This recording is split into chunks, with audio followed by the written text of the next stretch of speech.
টেস্টে হার দেখলাম, ওডিআইতে হার দেখলাম, এখন এসে টি-20তেও হার দেখলাম, যেখানে আমরা গত কয়েক বছর ধরে ডমিনেট করে এসেছি, নাম্বার 1 টিম ছিলাম। আমি তো বলবো ভাই এটা জিজি এরা না, এটা হচ্ছে ছি এরা। ইন্ডিয়ার টিমের জন্য এখন এর থেকে ওয়ার্স্ট ফেজ আর যেতেই পারে না। যেই টিমের কাছে এত রিসোর্সেস আছে, টেস্ট ক্রিকেটে হোক, ওডিআই ক্রিকেটে হোক কিংবা টি-20 ক্রিকেটে হোক। টেস্ট ক্রিকেটে আমরা হেরেছি নিউজিল্যান্ডের কাছে, ঘরে হেরেছি। ওডিআই ক্রিকেটে আমরা বাইরে হেরেছি, সেটা হচ্ছে অস্ট্রেলিয়ার কাছে বা নিউজিল্যান্ডের কাছে। তারপরে টি-20তেও গিয়ে হারছি ইংল্যান্ডের কাছে, তাও আবার সব চেনা প্লেয়াররা। জোফরা আর্চার, স্যাম কারান, জেকব বেথেল, সব তো আমাদের নিজের। কেন আরো খেলাও, ইন্ডিয়াতে ডেকে এনে খেলাও, জেকব বেথেলকে খেলাও, 76 রান মেরে দিয়ে যাচ্ছে ইন্ডিয়ার এগেনস্টে, বোলারদের এগেনস্টে। তারপর স্যাম কারানকে খেলাও, 3টে উইকেট তুলে দিয়ে ইন্ডিয়ার পুরো ঠ্যাং ভেঙে দিয়ে চলে যাচ্ছে। তাহলে এই অবস্থা এখন ইন্ডিয়া টিমে দাঁড়িয়ে। শ্রেয়াস আইয়ার কিন্তু তার 4th ম্যাচও হেরে গেল, জিততে পারেনি মোদ্দা কথা এখন অবধি। 3টে ম্যাচ হেরে বসে রইলো। শ্রেয়াস আইয়ারের কিন্তু সময় একদম ভালো যাচ্ছে না, ব্যাটে যদিও বা রিটার্ন করলো। কি অবস্থা ভাই, কি বলবো। ইংল্যান্ডের এগেনস্টে 13 ওভারে 130 রান ছিল ইন্ডিয়ার, সেখান থেকে 190 রানে কি করে গুটিয়ে যায়। যেখানে ইংল্যান্ডের টিমের আমরা ব্যাটিং দেখলাম, এখানে তো আর ডিউর কোনো রকম কোনো প্রবলেম নেই। যেখানে ইংল্যান্ড টিমের আমরা ব্যাটিং দেখলাম যে ওরা প্রথম থেকে ডমিনেট করে গেছে, প্রথম ওভারে 2টো উইকেট পড়ার পরেও, এটা আমাদের মাইন্ডে রাখতে হবে। তারপরেও ইংল্যান্ড এইভাবে কন্টিনিউ ব্যাটিং করে গেছে। জেকব বেথেল বল, টম ব্যান্টন বল, ঠিক আছে, মেন প্লেয়ার যে ফিল সল্ট, জস বাটলার প্রথমেই আউট হয়ে গেছে। তারপরে এইভাবে কিন্তু 1 ওভার বাকি থাকতে 190 রান চেস করে দিয়েছে। কি রিঅ্যাকশন দেবো সেটাই ভাবছি। তুই ইন্ডিয়ার পিছে খেলে ইন্ডিয়ান টিমের এখন এই অবস্থা, এই কন্ডিশন, এইভাবে যদি চলতে থাকে বিদেশের মাটিতে না টেস্ট জিততে পারবে, না ওডিআই, না টি-20। এখন রিসেন্ট পাস হচ্ছে তার সবথেকে বড় উদাহরণ। এখন যা পরিস্থিতি ভাই, আমার মনে হয় না যে এই সিরিজও মোটামুটি আমার যা মনে হচ্ছে, আমি তো যা প্রেডিক্ট করেছিলাম প্রথমে 3-2 করেছিলাম, তো মনে হচ্ছে তো 3-1 হবে। তোর প্রেডিকশনটাই হবে মনে হচ্ছে কাছাকাছি। উল্টো দিক দিয়ে, যেহেতু একটা ইংল্যান্ডের ইয়েতে ছিল, তো একটা ভেস্তে গেছে, আমার মনে হয় 3-1 দিয়ে মনে শেষ করবে। সত্যি তাই, ইংল্যান্ডের একটা মনে বেশি বলছি, ইংল্যান্ডের ফেভারে 3-1 দিয়ে শেষ হবে। সেটাই তো বলছি, তার মানে ইন্ডিয়ার মনে একটা বেশি। আমি আপনাদের জন্য একটা প্রশ্ন ছুড়ে দিতে চাই সবার প্রথমে, খুব কঠিন প্রশ্ন হতে চলেছে, দেখবো কার কি আপনাদের কি মতামত আছে। এক হচ্ছে, আপনারা কি এটা চান যে ইন্ডিয়া এইভাবে বাইল্যাটারাল সিরিজ হারুক, ইংল্যান্ডের কাছে সেনা কান্ট্রিজে গিয়ে বা ঘরে এসে নিউজিল্যান্ডের কাছে টেস্টে এরকম হারুক, তার বদলে একটা আইসিসি ট্রফি পেলেও চলবে? নাকি এটা চাই না, আইসিসি ট্রফি তো সবারই চাই, আইসিসি ট্রফিটা নিয়ে আমরা এত মাথা ঘামাবো না, আমাদের বাইল্যাটারালে যেভাবে আমরা ডমিনেট করছিলাম আমরা সেভাবে ডমিনেট করতে চাই? এটা আপনারা কমেন্ট করে জানান। এটা আমি কমেন্ট করে জানান, আমরা একটা না একটা ভিডিওতে এটা নিয়ে আলোচনা করবোই যে কোনটা বেশি ইম্পর্টেন্ট। আইসিসি ট্রফি জিততে গিয়ে আমরা যদি এখানে বাইল্যাটারাল সিরিজ হেরে যাই একটা করে একটা, তাহলে কি গৌতম গম্ভীরের এখানে কোনো ফল্ট নেই? অ্যাজ এ কোচের যে টেনিওর যাচ্ছে তার মধ্যে কি কোনো ফল্ট নেই? একটা ট্রফি জিতেছে, টি-20 জিতেছে, চ্যাম্পিয়ন্স ট্রফি জিতেছে, এবার ওয়ার্ল্ড কাপ জিতলে সব পাপ ধুয়ে দেবে, আমি জানি পাপ ধুয়ে যাবে। কিন্তু এই যে ছোট ছোট আঘাতগুলো, ছোট ছোট তীরগুলো যেগুলো এসে লাগছে, যেখানে ইন্ডিয়ান টিম নাম্বার 1 টিম টি-20, তারা এসে এইভাবে, তারা কিন্তু গিয়ে এইভাবে হারছে। আয়ারল্যান্ডের কাছে 2টো, ইংল্যান্ডের কাছে শুধু একটা হারলে আমি কিচ্ছু মনে করতাম না এখান থেকে। দেখ, হ্যাঁ, আয়ারল্যান্ডের কাছেও হেরে এসছে। ওটাই বলছি যে তোর কথার পরিপ্রেক্ষিতে একটা কথা বলছি, দেখ বাইল্যাটারাল সিরিজ মানে জরুরি কেন এর আগে কিন্তু 10টা সিরিজ জেতেই কিন্তু বিশ্বকাপ জিতেছিল, ঠিক আছে, টি-20 যে কনফিডেন্স। হ্যাঁ, বাইল্যাটারাল সিরিজ জেতা অবশ্যই দরকার। আর একটা ওয়ার্ল্ড চ্যাম্পিয়নের কি এটা উদাহরণ বলতো? ওয়ার্ল্ড চ্যাম্পিয়ন হলো, টি-20 ওয়ার্ল্ড কাপ জিতলো, তারপরের সিরিজ হারলো আয়ারল্যান্ডের সঙ্গে 2টো, তারপরে ইংল্যান্ডের সিরিজে এসে প্রথম ম্যাচই হেরে বসে। আর তুই ভাবিস না যে এর মধ্যে খুব একটা চেঞ্জ হবে, কি একজন ছাড়া বুমরা ঢুকবে, হার্দিক ঢুকবে, আর একটা প্লেয়ার দেখা দেখি এক্সট্রা করে ঢুকবে, তাহলে এর মধ্যে কি এতটা কি ডিফারেন্স হয়ে যাবে?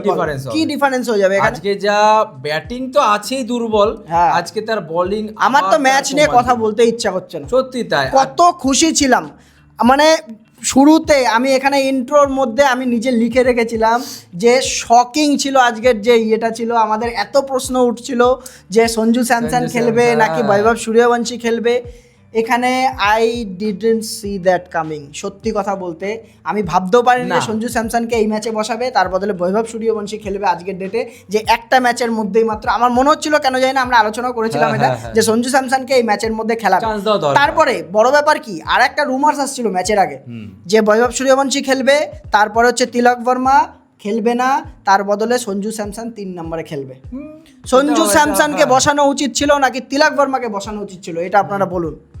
বল এটা এটা এটা তোর কি মনে হয় বল? এটা একদম পারফেক্ট কথা, কিন্তু আমার মনে হয় না যে সঞ্জু স্যামসংকে কিন্তু ফার্স্টে ফোর্স করেছে গৌতম গম্ভীর। না না ঠিক আছে, না এটা গৌতম গম্ভীর তো এক হ্যাঁ। নাম্বার, আমি এটা বলতে বাধ্য হচ্ছি, গৌতম গম্ভীর এক নম্বরে হিপোক্রেট। তার কারণ হচ্ছে ও নিজে বলেছে সঞ্জু স্যামসনের ব্যাপারে এত কিছু, তারপরেও ও নিজে বলেছে যে আমরা একটা প্লেয়ারকে পুরোপুরি যতটা ওর আমরা এবিলিটি জেনে তারপরে চান্স দিই, চান্স না দিয়ে তারপরেই সরাই, মানে শেষটুকু অবধি দেখতে চাই। হ্যাঁ হ্যাঁ হ্যাঁ, তোর এই 3টে ম্যাচ বাদ দিয়ে তার আগের 3টে ম্যাচে কিন্তু 90 রান করে এসছে। তাহলে এই প্লেয়ারটাকে কি করে বসায়? তো প্লেয়ার অফ দ্য টুর্নামেন্ট ওই ছিল তো World সব Cup-এ, তো ওয়ার্ল্ড কাপে লাস্ট এই 3টে ম্যাচ বাদ দিয়ে 4টে ম্যাচ বাদ দিয়ে তো সব করে এসছে। মানে ওখানে যদি 2-1টা ম্যাচ এদিক ওদিক হতো তাহলে হ্যাঁ। ওয়ার্ল্ড কাপ আর বাড়িতে আসতে হতো না তাহলে ভাই। এই সঞ্জু স্যামসনকেই কিন্তু এখান থেকে ওয়ার্ল্ড কাপে বসিয়ে দেওয়ার পরে আবার খেলিয়েছে সেখানে। আর তিলক বর্মার কথা বলতে গেলে তিলক বর্মাকে প্রথম কথা ভাইস ক্যাপ্টেন্সি, এটা আমরা প্রথম থেকে বলে আসছি যে ও ভাইস Deserve ক্যাপ্টেন্সি করে না ডিজার্ভ ভাই। করে না এখন অবধি, এটা টু আর্লি, ঠিক আছে, ডিজার্ভ করে না। কারণ হচ্ছে তুমি পারফরমেন্সের জন্য কি জন্য বসাইনি এখানে, ভাইস ক্যাপ্টেন বলে বসাইনি।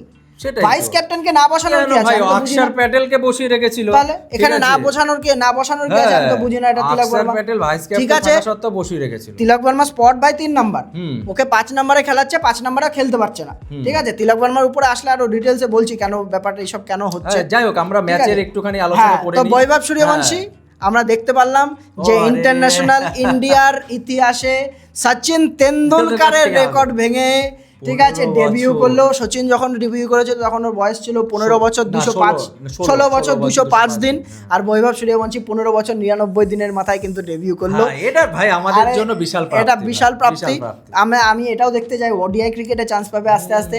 আর হচ্ছে যদি আমরা ওয়ার্ল্ড ক্রিকেটের কথাও বলি, ইন্টারন্যাশনাল টেস্ট প্লেইং নেশন মানে যেগুলো মেম্বার রয়েছে তাদের কথা যদি বলি আমরা মেন টিমের মধ্যে, তারপরে সেটা কিন্তু সেকেন্ড নাম্বারে সব থেকে আর্লিয়েস্ট এটা। কারণ হচ্ছে হাসান রাজা বলে একজন ছিল পাকিস্তানের, ও 14 বছর সামথিং কততে করেছিল, আর এটা কিন্তু বৈভব সূর্যবংশী সেকেন্ড নাম্বারে থাকে। মানে আমাদের জন্য একটা বিশেষ, আমাদের জন্য অবশ্যই বৈভবের যে পরিবার আছে বা হ্যাঁ, বিশেষ করে তারও জন্য কংগ্রাচুলেশনস টু ঠিক হিম আছে, এন্ড হিজ অবশ্যই। ফ্যামিলি, ঠিক আছে, অবশ্যই যেটা Indian মানতে হবে team-এ সেটা মানতে হবে। off, ও ডিজার্ভ comeback করেছে, করলো। দরজা খুলে দরজা হ্যাঁ। ভেঙে ঢুকেছে এখানে, কিন্তু ঠিক আছে পারফরমেন্স হ্যাঁ, আসতে পারেনি। হ্যাঁ, 10 বলে ও ঠিক 14, আছে ভাই। জোফরা আর্চারকে ভাই প্রথম বলে 6, ঠিক আছে। হ্যাঁ। ইন্ডিয়া যখন ব্যাটিং করেছে প্রথম 13 ওভার আমার নিয়ে কোনো রকম ডাউট নেই। হ্যাঁ, কোনো কমপ্লেন নেই ভাই। অভিষেক শর্মা বল, বৈভব সূর্যবংশী বল, ঠিক আছে। বৈভব সূর্যবংশী প্রথম ম্যাচে এটা ঠিক আছে, একটা বাটারফ্লাই প্রথম কাজ match, করে, হ্যাঁ। ঠিক আছে, এত বাচ্চা ছেলে, আমি কোনো রকম জাজ করবো না। না। 3টে ম্যাচের একটা আগে দেখবো উইন্ডো, তারপরে গিয়ে জাজ করবো, যেটা আমরা আগেও বলেছি ভিডিওর মধ্যে। অভিষেক শর্মার কথা বলতে হবে। অভিষেক শর্মা কিন্তু এখান থেকে 24 বলে 43 রান করে গেছে কন্টিনিউ, যেটা আমরা অভিষেক শর্মার ব্যাপারে ব্লেম দিই আর কি, যে হয় 0 নালে 50 0 নালে 50। আগের ম্যাচেও ভালো খেলেছে, আছে, এই ম্যাচে প্রথম দিক দিয়ে আর কি চাই রে? হ্যাঁ, আর কি প্রথম চাই? দিক দিয়ে একটুখানি 180 মাসি স্ট্রাইক রেটে খেলে যাচ্ছে, আর কি চাই? মানে প্রথম দিকে জোফরাজারের একটু বাউন্সিং হ্যাঁ, ছিল, হ্যাঁ। ঠিক আছে, ওটাকে প্রথম বলে 6 হ্যাঁ, বৈভব সূর্যবংশী তারপরে যখন জোফরা বৈভব আর্চারকে, আসলো, হ্যাঁ। ভাই, ওফ। ও এটা ওডিআইতেও করবে আর পরের দিনও করবে, দেখি আমার এটা মনে এখনকার ফ্যাশন। আমার মনে এইটাই পজিটিভ ছিল যে একজন 15 বছরের ছেলে আজকে তার ডেবিউ হলো, হ্যাঁ, এইটাই একমাত্র একমাত্র positive ছিল। আর নালে ভাই মানে খিস্তি ছাড়া খিস্তি মারতে পারছি না, ঠিক আছে। ইন্ডিয়া টিম এখন যা আরেকটা পরিস্থিতি হয়েছে, ছোটখাটো ছিল, গালাগালি দেওয়ার মতো আরেকটা পরিস্থিতি ছোটখাটো হয়ে ছিল, মাঠ যা ছিল এখানে, রানের মাঠ পরিষ্কার কথা, ঠিক পরিষ্কার আছে? রানের মাঠ, এই মাঠে এখানে আমরা এর কোনো আগেও ইয়ে নেই, বলেছি doubt যে নেই। 304 রানের কিন্তু হ্যাঁ। ইনিংস এসেছিল এখানে ইংল্যান্ডের সাউথ আফ্রিকার বিরুদ্ধে, একমাত্র 300 রানের ইনিংস ইন্টারন্যাশনাল টি20তে টেস্ট প্লেইং মেম্বার নেশনের মধ্যে, যেটা কিন্তু এই মাঠে এসেছিল। ফিল সল্টের 141 ছিল সেই ম্যাচের মধ্যে, আর সেই হ্যারি ফিল বুকেরও সল্টকে আসা ছিল, দিল, তাও হ্যাঁ, পারলো না। ওটাতে তো আসবোই। তো এখানে অভিষেক শর্মা বৈভব সূর্যবংশী ভালো শুরুয়াত দিয়ে দিয়েছে, ঠিক আছে। তারপরে শ্রেয়াস আয়ারের পজিটিভ দিক একটা ছিল, সেটা হচ্ছে ব্যাটে ও ফর্মে আবার এসছে, ঠিক আছে। একটা দিক থেকে খেলছিল অভিষেক শর্মার সঙ্গে যে পার্টনারশিপটা করেছিল, ও ভালোই করছিল, পরপর কত 22 বলে 37 মেরে গেছে, কিন্তু আউটটা হয়েছে একদম মুখ্যম সময়, ক্রুশাল টাইমে একদম আউট হয়েছে ওই জায়গা থেকে, কিন্তু প্রথম আগের দিনও তাই, এই দিনও তাই। শর্ট সিলেকশন, এত স্টাইল আমাদের দরকার নেই, না। তুমি খেলো না। লাস্ট দিকে ইংল্যান্ড যে এই যে সিরিজ এই যে আজকে পুরোপুরি ম্যাচটা খেলে গেল, প্রত্যেকে নিজের দায়িত্ব নিয়ে এসছে, মানে আমার মনে হচ্ছে কি কোথাও মনে হচ্ছে ফিনিশার কি কমে যাচ্ছে, মানে সেই স্টেবিলিটি যে ফিনিশারের যে একটা রোল, হ্যাঁ, এখানে অবশ্য কে পালন করছে বলতো অবশ্য লাস্টে? অবশ্য শ্রেয়াস আয়ারের একটা ফল্ট মানে এটা হয়ে গেছিল, সেটা হচ্ছে আঙুলে একটা চোট পেয়ে গেছিল ওর আগে, ঠিক আছে। আমি এইটা মনে করি 37 রান মানে ডিসেন্ট পারফরমেন্স। না তুই একটা জিনিস কিন্তু ভাই নেগেটিভ আছে ভাই, কি? ফিনিশার কোথায়? ফিনিশার কিন্তু ভাই ফিনিশারকে তো বসিয়ে দিয়েছে। হ্যাঁ, রিঙ্কু সিং ছিল তো, কোথায়? রিঙ্কু সিং তো স্পেশালিস্ট 5 নাম্বার আমাদের। প্রশ্ন আসবে, তুই তাহলে দেখ না এই সিরিজ হারার পর আমি চাই না অ্যাজ এ ইন্ডিয়ান ফ্যান হিসাবে যে এই সিরিজ হারুক, কিন্তু এখন যা পরিস্থিতি অনেক কিছু বোঝা যাচ্ছে না এই সিরিজ থেকে, আয়ারল্যান্ড সিরিজ থেকে পেলাম আমরা, এই সিরিজ থেকে পেলাম অনেক কিছু বোঝা যাচ্ছে যে এই সিরিজটা থেকে কি কি আমরা হারিয়েছি। অনেক উঠবে, হ্যাঁ প্রশ্ন অনেক উঠবে, সুধার যাও বেটা, সব সুধার যাও। In search of gold we have lost a diamond called Surya Kumar Yadav. ঠিক আছে, এই সব সময় এসে কিন্তু এই যে পড়বি তো এখন দেখা যেত, এখন তো মনে হয় বিগ পোস্ট অনেক কোশ্চেন ঘুরে বেড়াচ্ছে ভাই। ঠিক আছে, এমন এমন প্লেয়ারও ছিল, আগেও বলেছি এখনো বলেছি, ইন্ডিয়ার টিমে ঢোকার পুরো চান্স ছিল। আর এদিক দিয়ে আরো অনেকেরই চান্স ছিল। ঈশান কিষানের 50 করার চান্স ছিল, 49-এর মাথায় গিয়ে আউট হয়েছে। একটা দিক থেকে খেলে ধরে রেখেছিল, ঈশান কিষান ভালো খেলছিল। তারপরে হচ্ছে তোর এদিকে 30 রান আরো দরকার ছিল ভাই, কষ্ট কথা। রান পুরো চেপে গেছে, বললাম না 130 রান 13 ওভারে। তারপরে 7 ওভারে গিয়ে 60 রান, স্লগ ওভারে গিয়ে মিডল ওভারে লাস্টের ওভারে গিয়ে 7 ওভারে 60 রান হয়। তাও আবার শিবম দুবে ব্যাটে রয়েছে, শ্রেয়াস আয়ার তখনও ছিল, তারপরে অক্ষর প্যাটেল, তারপরে হচ্ছে তোর হার্ষিত রানা, তাও কি যে লাস্ট জোফরা উজারের যদি 22-23 রান 27 রান যদি না নিত না, ওভার যদি না হতো, তাহলে ওইখান থেকে কিন্তু পুরো তিলক বর্মা যেটা নিয়েছে আর কি। আর এমনিতেও এইভাবে রান চেপে যাওয়ার কারণও আছে। তুই দেখ এখান থেকে তুই মনে কর এই যখন আউট হলো, তোর শ্রেয়াস আয়ার আর ঈশান কিষান আউট হওয়ার পরে ওখানটা প্রবলেমটা মেনলি কি হচ্ছে বলতো, ভারতের যে মাঠগুলো রয়েছে ওখানে 6 মারা খুব সোজা, কারণ ছোট বাউন্ডারি হয়। আমি এটা আর কি খেয়াল করলাম আমি, যে আর ইংল্যান্ডে যে বাউন্ডারি মাঠ, ওদের ডাইমেনশন পুরোপুরি বড় ডাইমেনশন হয়। অনেকগুলো আবার সেই ডায়মন্ড না, ওটাকে কি বলে, আরে অক্টাগনের মতো অনেকটা আর কি ফিল্ড হয় ওখানে। তো ওখানে আমি মনে করি যে যখনই তুমি 6 না দেখে 4 বাউন্ডারি দেখো, গ্যাপ দেখো, বাউন্ডারি দেখো, তো এখানে এইভাবেই চলতে হবে। ওরা কতগুলো 6 মেরেছে বলতো? একমাত্র জেকব বেথালি মনে হয় 5টা 6 মেরেছে। হ্যাঁ, তাহলে এই যে এই জিনিসগুলো কিন্তু ইন্ডিয়া এখনো ধরতে পারেনি। এগুলো কোচ আর এগুলো অ্যানালাইসিস যারা অ্যানালিটিক্স আছে সেই টিমের কিন্তু কাজ, এগুলো অন্তত জানে না। এরা তো খেলতে আসে, হ্যাঁ এরা তো জানে, এরা তো এক্সপেরিয়েন্স সেট করে, তারপরেও এরকম 6 মারতে মারতে আউট হয়ে যাচ্ছে সবাই। প্রত্যেকে 6 মারতে গিয়ে শিবম দুবে পারফেক্ট জায়গায় নামিয়েছে আজকে 5 নম্বরে, যে জায়গাটায় স্পিনাররা বল করছিল ওই জায়গাটায় খেলতে পারলো না শিবম দুবে এসে। ঠিক আছে, একটা ম্যাচ এরকম যায়, ও কন্টিনিউ ভালো খেলে আসছে। তারপরে হর্ষিত রানা নামলো, হর্ষিত রানা নেমে টিকতে পারলো না, একটা সাইড দিয়ে 6 মারলো, একটা আউট। অক্ষর প্যাটেলের কোন ফর্ম কোথায় গেল আমি জানি না, ব্যাটিং ফর্ম পুরোপুরি অক্ষর প্যাটেল এই বছর একটা জিনিস ভালো করেছে, হর্ষিত রানার আগে তো অক্ষর প্যাটেলের নামছে, কিন্তু আমার কথা সেটা না, আমার কথাটা হচ্ছে রেসপন্সিবিলিটি কবে নেবে। তাহলে ঠিক আছে, হয়ে গেল তিলক বর্মা আজকে একটুখানি, তাও লাস্টে এসে লাস্টের ওভারটা খেলে গেছে হলো বলে, তাই নালে তিলক বর্মার এই এখন যা প্রবলেম চলছে, স্লোয়ার বল আর হচ্ছে তোর স্পিনারে তিলক বর্মা পুরো ফ্লপ যাচ্ছে। আমার মনে একটা ডাউট হচ্ছে, কেন বলতো, কি কোনো একটা প্লেয়ারের একটা ভূমিকা থাকে তো, যে আমি সারা জীবন এই স্লটে খেলে আসবো। আমার মনে হচ্ছে এই যে আজকের যে টিম, ইন্ডিয়ার যে টিম, আমার মনে হচ্ছে না আইপিএল খেলে খেলে এরকম অবস্থা হয়ে গেছে না, ওদের স্লটই বুঝতে পারছে না যে আমার ভূমিকাটা কোথায়। যখন আসে, তুই ইন্টারভিউ দেখেছিলি, তোর মনে পড়বে হয়তো, কি বলেছিল বলতো, কোনো জায়গার কোনো ওপেনার বাদ দিয়ে কারো স্পট কোনো ফিক্স নেই, কারো স্পট ফিক্স নেই। আমার 7 নম্বরের প্লেয়ার আমি 3 নম্বরেও নামাতে পারি, 5 নম্বরের প্লেয়ার 2 নম্বরেও নামাতে, 3 নম্বরেও নামাতে পারি, আবার যে 4-এ খেলে তাকে আমি 7 নম্বরেও নামাতে পারি। এইটা কিন্তু ফেল হচ্ছে এখন। অবশ্যই মেন্টালিটি ভাই এফেক্ট করে, এই জিনিসটা এখন গিয়ে ইন্ডিয়া টিমের বিরুদ্ধে যাচ্ছে, এই জায়গাতেই কিন্তু ইন্ডিয়া টিম ফেল করছে। আজকে আমি একটা উদাহরণ দিলাম, আজকে যদি রিঙ্কু সিং খেলতো, রিঙ্কু সিংকে যদি 3 নম্বরে নামিয়ে দিলাম, তাহলে রিঙ্কু সিং কিন্তু সে মাইন্ড নিয়ে খেলবে না, ও কিন্তু টিমটাকে মানে তোর ইনিংসটাকে বিল্ড করবে। এবার বিল্ড স্পেশালিস্ট কেন বলে, হ্যাঁ ফিনিশার স্পেশালিস্ট কেন বলে, বিল্ড করতে করতে দেখা একটা বাজে শট খেললো, আউট হয়ে গেল, যেটা তিলক বর্মার সাথে হচ্ছে। ঠিক আছে, 5 নম্বরের জন্য ফিট না বললে তো হবে না, ফিট না তিলক বর্মা। এই জিনিসগুলো আর তিলক বর্মা খুব শিগগিরই হাঁটতেও চলেছে। এর পরের ম্যাচে এটা হবে, আমি বলে দিচ্ছি শোন, এর পরের ম্যাচে কি হতে চলেছে, বৈভব সূর্যবংশী খেলবে, সঞ্জু স্যামসন 3 নম্বরে নামছে পরের বার, আর তিলক বর্মাকে সরাবে। আর আরেকটা আমি ভালো এক্সাম্পল দিচ্ছি, হার্দিক পান্ডিয়া কোনোদিনও আমি দেখিনি যে 3 নম্বর কি 4 নম্বর খেলে, ওর কিন্তু ফিনিশার রোলই কিন্তু সারা জীবন, এর জন্য তো এত ম্যাচ জিতে এসেছে, এর জন্য ম্যাচ ফিনিশার। ঠিক আছে, এই জিনিসগুলো কিন্তু ইন্ডিয়ান টিম এত এক্সপেরিমেন্ট করার আমার দরকার ছিল না, এত দরকার ছিল। আমার একটা বায়োলেটারাল সিরিজ খেলছে, তাও ইংল্যান্ডে গিয়ে। ঠিক আছে, এখানে ভাই সিরিয়াস অবশ্যই সেটাকে নিয়ে ভাই ভাবা দরকার। তো ওদের দিক থেকে স্যাম কারান 3টে উইকেট তুলে নিয়ে গেছে, আর সবার ডিসেন্ট বলই করেছে। আদিল রাশিদকে তো মার খাচ্ছে বলে 2 ওভারের পরে ওভারই দেয়নি, 2 ওভারে 21 খেয়েছে বলে ওভারই দেয়নি আরো।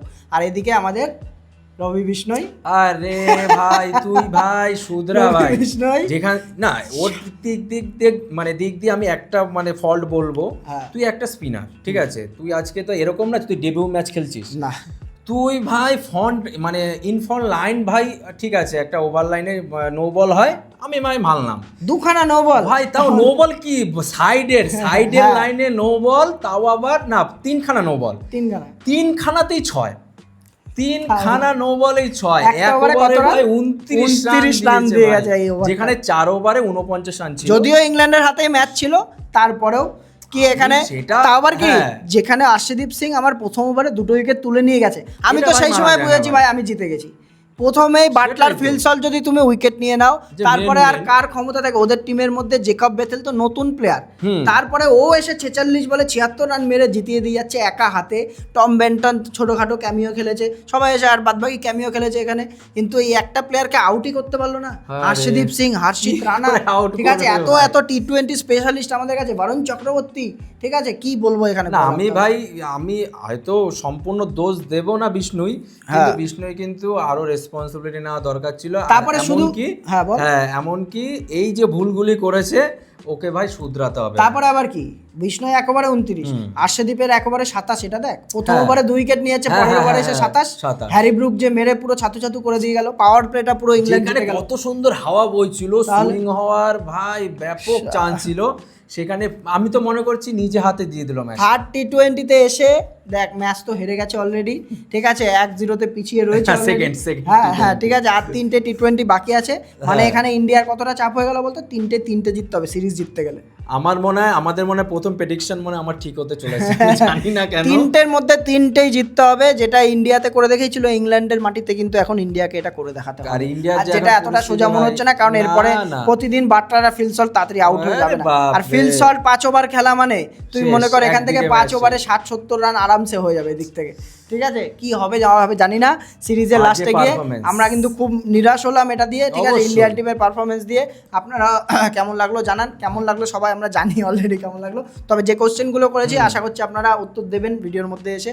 তো আজকে ভিডিও এখানে শেষ করছি, ইন্ডিয়ার একটা হারের আমাদেরও খারাপ লাগছে, ঠিক আছে। তো আজকের মতো এখানে রাখছি, আপনারা যাওয়ার আগে লাইক করে দিন ভিডিওটা। আর আমরা প্রত্যেকটা এরকমই সিরিজের প্রত্যেকটা ম্যাচের কিন্তু রিভিউ নিয়ে আসি আপনাদের জন্য, রেগুলার ভিডিও নিয়ে আসছি আপনাদের জন্য। আপনারা চ্যানেল সাবস্ক্রাইব করে কিন্তু আমাদের বেল নোটিফিকেশন দাবি দিলে ওগুলো পেয়ে যাবেন প্রত্যেকটা, ঠিক আছে। তো আজকের মতো এটুকু রাখছি, ভালো থাকবেন, সুস্থ থাকবেন, গুড বাই।